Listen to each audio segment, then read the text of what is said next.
Good morning sir. Good morning sir. కూర్చోండి. మా బాబుని స్కూల్లో జాయిన్ చేద్దాం అనుకుంటున్నాను సార్. Sure sir. Hi champ, how are you? That's a good decision sir. మా స్కూల్ అన్ని స్కూల్స్ నాకు కాదు సార్. నాకు కావాల్సింది అదేరా బాబు. ఫీజు తక్కువ ఉంటే చాలు. ఇప్పటికే 10 స్కూల్ తిరిగా. మీకు ఇప్పుడు అడ్మిషన్ ప్రాసెస్ చెప్తాను సార్. ఫస్ట్ జాయినింగ్ ఫీజు వచ్చి 10,000 రూపీస్ ఉంటుంది sir, which is non refundable. And books and యూనిఫామ్కి 6,000 ఛార్జ్ చేస్తాం సార్. అలాగే మా స్కూల్ ఎక్స్ట్రా కరికులర్ యాక్టివిటీస్కి పెట్టింది పేరు సార్. మేము డ్యాన్స్, కరాటే, సింగింగ్ ఇవన్నీ నేర్పిస్తాం సార్. ఇంతకీ మీ బాబుకి కరాటే కానీ డ్యాన్స్ కానీ వచ్చా సార్? మా బాబుకి ఇప్పుడే మాటలు వస్తున్నాయి సార్. Good sir. మన స్కూల్లో స్టూడెంట్స్కి కరాటే, సింగింగ్ అండ్ డాన్సింగ్ ఇవన్నీ నేర్పిస్తాం సార్.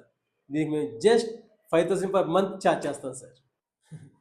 అంటే ఇవన్నీ ఇప్పుడు ఏమొద్దు సార్. లేదు సార్, ఇది మ్యాండేటరీ, ఖచ్చితంగా తీసుకోవాలి.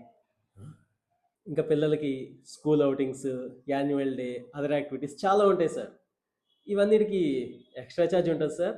అది మేము మీకు 1 వీక్ ముందే చెప్పేస్తాం సార్. No problem. ఇంతకీ స్కూల్ ఫీజు చెప్పలేదు. అది జస్ట్ 60,000 సార్. మన పిల్లల భవిష్యత్తు మనమే చూసుకోవాలి కదా సార్. వాడి భవిష్యత్తు ఏమో కానీ ఇక్కడ జాయిన్ చేస్తే నా భవిష్యత్తు ఏమైపోద్దో.